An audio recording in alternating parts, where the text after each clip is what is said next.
سپہر کے 3 بجے ہیں۔ السلام علیکم، یہ ریڈیو پاکستان ہے۔ عرفانہ شاہین سے خبریں سنیے۔ اہم خبروں کا خلاصہ۔ وزیر اعظم نے معاشرے میں بدعنوانی اور جنسی جرائم کے واقعات پر قابو پانے کے لیے مشترکہ کوششوں کی ضرورت پر زور دیا ہے۔ وزیر اطلاعات نے اس اعتماد کا اظہار کیا ہے کہ حکومت کی دانشمندانہ معاشی پالیسیوں کے نتیجے میں معاشی سرگرمیوں میں استحکام آ رہا ہے۔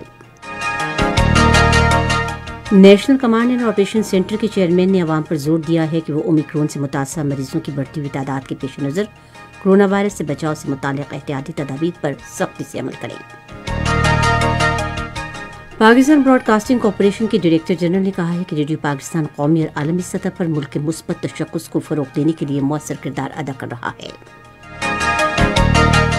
ممتاز مزاحی اداکار سفیر اللہ صدیقی المعروف لہری کا آج یوم پیدائش منایا جا رہا ہے۔ اور امریکہ نے انسانی حقوق کی مبینہ خلاف ورزیوں اور حال ہی میں اقتدار پر فوج کے قابض کے باعث ایتھوپیا، مالی اور گنی کو ڈیوٹی کی چھوٹ کے حامل تجارتی پروگرام سے نکال دیا ہے۔ خبریں تفصیل کے ساتھ۔ وزیر اعظم عمران خان نے معاشرے میں بدعنوانی اور جنسی جرائم کے واقعات پر قابو پانے کے لیے مشترکہ کوششوں کی ضرورت پر زور دیا ہے۔ وہ عالمی مسلمان اسکالرز کے ساتھ ریاست مدینہ، اسلامی معاشرہ اور اخلاقیات کی بحالی کے بارے میں آن لائن مکالمے کی دوسری نشست میں اظہار خیال کر رہے تھے۔ اس مکالمے کا اہتمام نیشنل رحمت للعالمین صلی اللہ علیہ وآلہ وسلم اتھارٹی نے کیا تھا۔ انہوں نے کہا کہ پاکستان سمیت تمام مسلم ممالک کو غربت، بچوں سے جبری مشقت اور بدعنوانی سمیت ایک جیسے مسائل درپیش ہیں۔ وزیر اعظم نے کہا کہ معاشرے کی ان تمام برائیوں کا حل قرآن پاک کی تعلیمات میں مضمر ہے۔ اطلاعات و نشریات کے وزیر چودھری فواد حسین نے کہا ہے کہ حکومت کی دانشمندانہ معاشی پالیسیوں کے نتیجے میں معاشی سرگرمیوں میں استحکام آ رہا ہے۔ آج کراچی میں صحافیوں سے گفتگو کرتے ہوئے انہوں نے کہا کہ حکومت زرعی شعبے پر خصوصی توجہ دے رہی ہے اور 5 فصلوں کی ریکارڈ پیداوار حاصل ہوئی ہے۔ صحت کی سہولتوں کے بارے میں اظہار خیال کرتے ہوئے انہوں نے سندھ حکومت سے کہا کہ صوبے میں صحت کارڈ اسکیم کا اجرا کرے۔ اس سے پہلے ایک ٹویٹ میں وزیر اطلاعات نے کہا کہ پنجاب کے لاہور ڈویژن میں صحت کارڈ کی مکمل سہولت دستیاب ہے۔ انہوں نے کہا کہ آئندہ 45 دن میں پنجاب میں رہنے والے تمام خاندانوں کو علاج کے لیے سالانہ 10 لاکھ روپے تک کی سہولت ملے گی۔ وفاقی وزیر نے کہا کہ حکومت اس انقلابی پروگرام کے تحت لوگوں کے علاج معالجے کے تمام اخراجات بھی برداشت کرے گی۔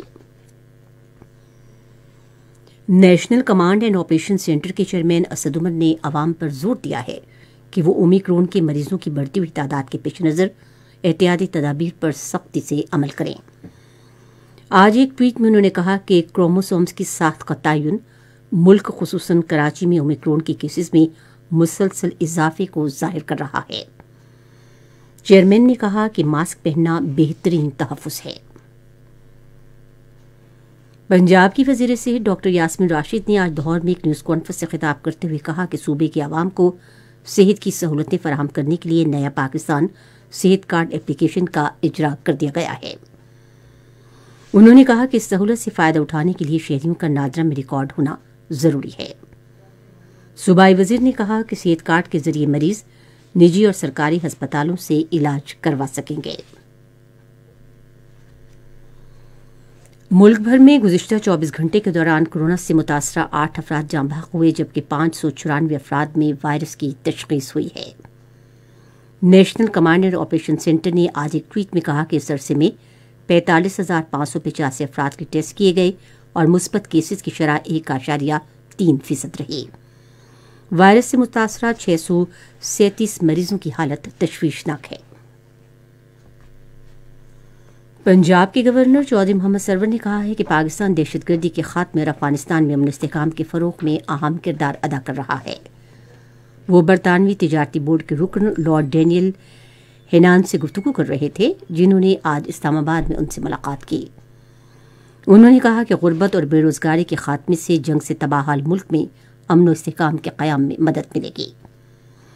ماحول کے تحفظ کے لیے حکومتی اقدامات سے متعلق گفتگو کرتے ہوئے انہوں نے کہا کہ حکومت نے 10 بلین ٹری منصوبے کے تحت ماحول سے متعلق مسائل سے نمٹنے کے لیے جامع حکمت عملی وضع کی ہے۔ اس موقع پر اظہار خیال کرتے ہوئے برطانوی تجارتی بورڈ کے رکن نے دہشت گردی کے خاتمے اور افغانستان میں امن کے فروغ کے لیے پاکستان کے کردار کو سراہا۔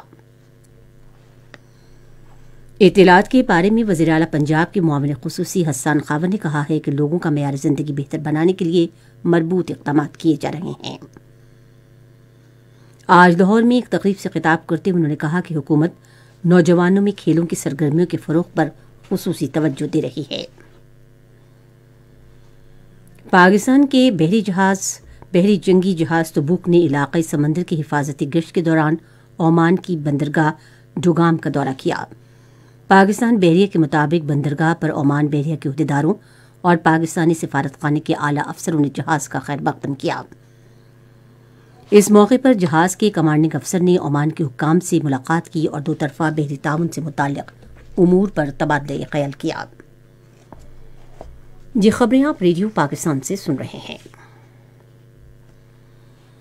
نیا پاکستان ہاؤسنگ اسکیم کے تحت ملک بھر میں کم لاگت سے کے تقریباً 45,000 مکانات زیر تعمیر ہیں۔ نیا Pakistan housing development authority policy board کے چیئرمین لیفٹیننٹ جنرل ریٹائرڈ انور علی حیدر نے یہ بات اسلام آباد میں ایک اجلاس میں کہی۔ اجلاس کو بتایا گیا کہ حکومت کی طرف سے فراہم کی گئی سہولتوں کے نتیجے میں نجی شعبے سے 30 لاکھ سے زائد مکانات کی تعمیر کے لیے نیا Pakistan housing and development authority کو 317 تجاویز جمع کروائی ہیں۔ ہاؤسنگ اسکیم کے تحت 269 ارب 80 کروڑ مالیت کے قرضوں کی فراہمی کے لیے بینکوں کو درخواستیں موصول ہوئی ہیں اور 9,964 درخواستوں پر 33 ارب 40 کروڑ روپے کا قرضہ بھی دیا جا چکا ہے۔ پاکستان براڈ کاسٹنگ کارپوریشن کے ڈائریکٹر جنرل محمد عاصم کھجی نے کہا ہے کہ ریڈیو پاکستان قومی اور عالمی سطح پر ملک کے مثبت تشخص کو فروغ دینے کے لیے مؤثر کردار ادا کر رہا ہے۔ ریڈیو پاکستان کے لاہور کے نمائندے سجاد پرویز کو دیے گئے ایک انٹرویو میں انہوں نے کہا کہ ریڈیو پاکستان اطلاعات، تعلیم اور تفریح کا ایک قابل اعتماد اور مؤثر ذریعہ ہے۔ ممتاز مزاحیہ اداکار سفیر اللہ صدیقی المعروف لہری کا آج یوم پیدائش منایا جا رہا ہے۔ لہری سن 1929 میں آج ہی کے دن بھارت میں پیدا ہوئے اور آج بھی ان کا شمار جنوبی ایشیا کے انتہائی معروف مزاحیہ اداکاروں میں کیا جاتا ہے۔ انہوں نے 225 فلموں میں کام کیا اور متعدد فلموں میں اپنے مزاحیہ کرداروں کے ذریعے شہرت اور شاندار پذیرائی حاصل کی۔ عظیم مزاحیہ اداکار نے سن 1964 سے سن 1986 کے دوران متعدد مشہور فلموں میں اپنے نمایاں اداکاری پر 11 بار نگارڈ ایوارڈ بھی حاصل کیا۔ لہری نے 13 ستمبر سن 2012 کو کراچی میں 83 سال کی عمر میں وفات پائی۔ آزاد جموں کشمیر کے صدر بیرسٹر سلطان محمود چودھری نے اس امید کا اظہار کیا ہے کہ سن 2022 کشمیر کی بھارت کے غیر قانونی تسلط سے آزادی کا سال ثابت ہوگا۔ مظفر آباد میں برطانیہ کے بارے میں اپنے مشیر بیرسٹر کرامت حسین سے باتیں کرتے انہوں نے کہا کہ نئے سال میں آزاد جموں کشمیر میں ترقی اور خوشحالی آئے گی اور امن قائم ہوگا۔ صدر آزاد کشمیر نے کہا کہ کشمیر کا تنازع فیصلہ مرحلے میں داخل ہو گیا ہے اور بھارت کے غیر قانونی زیر قبضہ جموں کشمیر کی آزادی کے لیے مل کر کوششیں کرنے کی ضرورت ہے۔ انہوں نے کشمیری عوام پر زور دیا کہ وہ بھارت کے مظالم کے خلاف اٹھ کھڑے ہوں اور کشمیر کے تنازع کو تمام عالمی فورموں پر اجاگر کریں۔ ادھر بھارت کے غیر قانونی زیر قبضہ جموں کشمیر میں انڈین نیشنل کانگریس کے صدر غلام احمد میر نے متعدد حریت رہنماؤں کی غیر اخلاقی اور غیر جمہوری نظر بندی کی مذمت کی ہے۔ امریکہ نے انسانی حقوق کی مبینہ خلاف ورزیوں اور حال ہی میں اقتدار پر فوج کے قبضے کے باعث ایتھوپیا، مالی اور گنی کو ڈیوٹی کی چھوٹ کے حامل تجارتی پروگرام سے نکال دیا ہے۔ امریکی تجارتی نمائندے کے دفتر سے جاری ایک بیان کے مطابق اقدام گنی اور مالی میں حکومتوں کی غیر آئینی طور پر تبدیلی اور ایتھوپیا کی حکومت اور دوسرے فریقوں کی طرف سے انسانی حقوق کی بڑے پیمانے پر خلاف ورزیوں پر کیا گیا ہے۔ بیان میں کہا گیا ہے کہ تینوں ملکوں کے African growth and opportunity act سے نکال دیا گیا ہے، جس کے تحت ان افریقی ملکوں کو مطلوبہ تقاضے پورے کرنے کی صورت میں امریکی منڈیوں تک ڈیوٹی کے بغیر رسائی حاصل تھی۔ یمن میں صوبہ ماراب کے علاقے البالاک الشرقی میں سیکیورٹی فورسز کے ساتھ جھڑپ میں 37 حوثی باغی ہلاک ہو گئے ہیں۔ ژینگہوا خبر رساں ادارے کے مطابق جھڑپ کے دوران سیکیورٹی فورسز نے حوثی باغیوں کے زیر قبضہ متعدد ٹھکانوں کا دوبارہ کنٹرول حاصل کر لیا۔